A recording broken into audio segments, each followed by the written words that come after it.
আসসালামু আলাইকুম গাইস, সবাই কেমন আছেন? আশা করি আল্লাহর রহমতে অনেক ভালো আছেন, ভালো থাকেন, সব সময় এই কামনাই করি। তো বন্ধুরা, আহ, এই দেখেন আমি আচার বানাইতেছি। হ্যাঁ, টক ঝাল মিষ্টি। এটা কিন্তু আমার হাজবেন্ড অনেক পছন্দ করতো, খিচুড়ির সাথে, রুটির সাথে, ভাতের সাথে অনেক পছন্দ করতো। ইউটিউবে তো অনেক রকমের অনেক আচার তৈরি দেখায়, কিন্তু হেরা অনেক চ্যানেল আছে পারফেক্টলি কোনো কিছুই দেখায় না। যে আচারটা দেওয়ার পরে দুই তিনটা লাড়া দিয়া বলবো কি এরপরে উঠায় লাইবেন, উঠাইয়া রেখে দেবেন, এই তো হয়ে গেছে আমার আচার। আসলে তা ঠিক না। আমরা এমনিতে তো সবাই জানে যে বেশি দিন রাখতে চাইলে আপনি বছরের পর বছর এটা আপনি রাইখা দিতে পারবেন, একটু ভিনেগার একটু বেশি করে দিলে। ঠিক আছে। আর এই যে দেখেন, যখনই এইরকম স্বচ্ছ তেল দেখা যাবে আচারের মধ্যে, উপর দিকে একেবারে ফ্রেশ তেলগুলো দেখা যাইতেছে, আপনারাই দেখেন। এই দেখেন কি সুন্দর তেলটা দেখা যাইতেছে স্পষ্ট। আর এই যে আচারগুলা নিচ থেকে দেখা যাইতেছে, এই দেখেন। অবশ্য আমার এখানে তো পাকের ঘরে লাইট টাইট বেশি একটা নাই, শুধু একটা মাত্র লাইটের জন্য ভালো মতো দেখা যাইতেছে না। আর দেখেন বন্ধুরা, কি লোভনীয় হয়েছে আচারটা, দেখছেন? অনেক লোভনীয় হয়েছে। এই দেখেন, লাল টকটকা, তবে একটু ঝাল একটু বেশিই দিছি।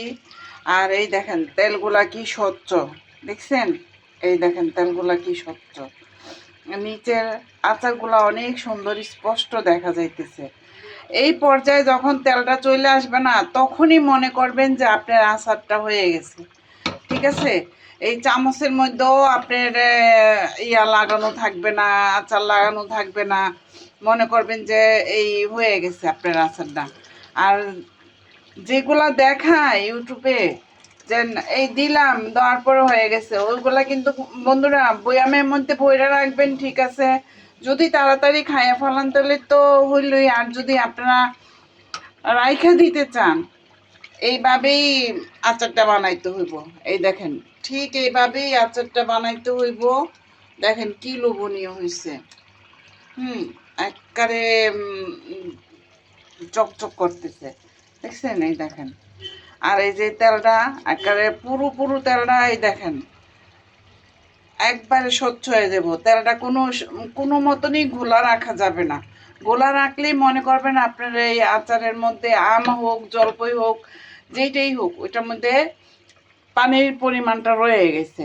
আর যখনই দেখবেন এইরকম স্বচ্ছ হয়ে গেছে তেলটা, তখনই মনে করবেন আপনার আচারটা হয়ে গেছে। মাশাল্লাহ। তো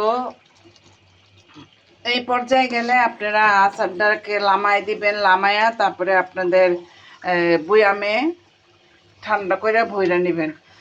তাহলে শুধু এক বছর না, শুধু এক বছর না, আপনি বছরকে বছর রাইখা খাইতে পারবেন। যদি এই তিল পরিমাণ বা সর্ষে পরিমাণ কোনো কিছু হয়, তখন আমাকে ধরবেন। ঠিক আছে।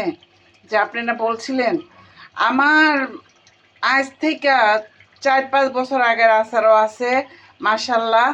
আর সেইটা পারফেক্টলি অনেক ভালো, অনেক ভালো, ইনশাল্লাহ অনেক ভালো আছে। এই দেখেন তেলগুলা, দেখছেন? দেখেন, এই দেখেন উপরে দিয়ে তেলগুলা দেখেন, একেবারে একবারে এরকম হয়ে যাবে আপনার আচারগুলা।